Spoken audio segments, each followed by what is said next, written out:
ಪ್ರಸವ ಪೂರ್ವ ಲಿಂಗ ಪತ್ತೆ ಶಿಕ್ಷಾರ್ಹ ಅಪರಾಧವಾಗಿದ್ದು, ಈ ಸಂಬಂಧ ದೂರುಗಳು ಕೇಳಿಬಂದಲ್ಲಿ ನಿಯಮಾನುಸಾರ ನಿರ್ದಾಕ್ಷಿಣ್ಯ ಕ್ರಮ ಕೈಗೊಳ್ಳಲಾಗುತ್ತೆ ಅಂತ ಜಿಲ್ಲಾ ಆರೋಗ್ಯ ಮತ್ತು ಕುಟುಂಬ ಕಲ್ಯಾಣಾಧಿಕಾರಿ ಡಾಕ್ಟರ್ ಎಂ. ಸತೀಶ್ ಕುಮಾರ್ ಅವರು ಎಚ್ಚರಿಕೆ ನೀಡಿದ್ದಾರೆ.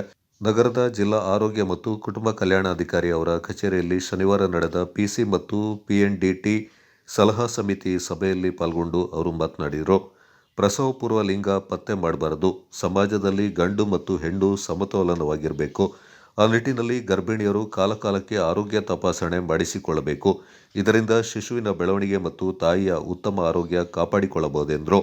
ಜಿಲ್ಲಾ ಎನ್ಫೋರ್ಸ್ಮೆಂಟ್ ಅಧಿಕಾರಿ ಡಾಕ್ಟರ್ ಎನ್. ಆನಂದ್ ಅವರು ಮಾತನಾಡಿ, ಜಿಲ್ಲೆಯಲ್ಲಿ 28 ಸ್ಕ್ಯಾನಿಂಗ್ ಕೇಂದ್ರಗಳಿದ್ದು ಆಗಾಗ್ಗೆ ಭೇಟಿ ನೀಡಿ ತಪಾಸಣೆ ನಡೆಸಲಾಗ್ತಾ ಇದೆ ಎಂದರು. ಕೊಡಗು ವೈದ್ಯಕೀಯ ವಿಜ್ಞಾನ ಸಂಸ್ಥೆಯ ಸ್ತ್ರೀ ರೋಗ ಮತ್ತು ಪ್ರಸೂತಿ ತಜ್ಞರಾದ ಡಾಕ್ಟರ್ ಸೋಮಶೇಖರ್ ಅವರು ಮಾತನಾಡಿ, ಸ್ಕ್ಯಾನಿಂಗ್ ಕೇಂದ್ರಗಳಿಗೆ ಆಗಾಗ ದಿಢೀರ್ ಭೇಟಿ ನೀಡಿ ತಪಾಸಣೆ ಕೈಗೊಳ್ಳಬೇಕೆಂದರು. ಸಮಿತಿ ಸದಸ್ಯರಾದ KN Nalini, Gouramma Madammayya, Joyce managers ಈ ಸಂದರ್ಭ ಪಾಲ್ಗೊಂಡಿದ್ದರು.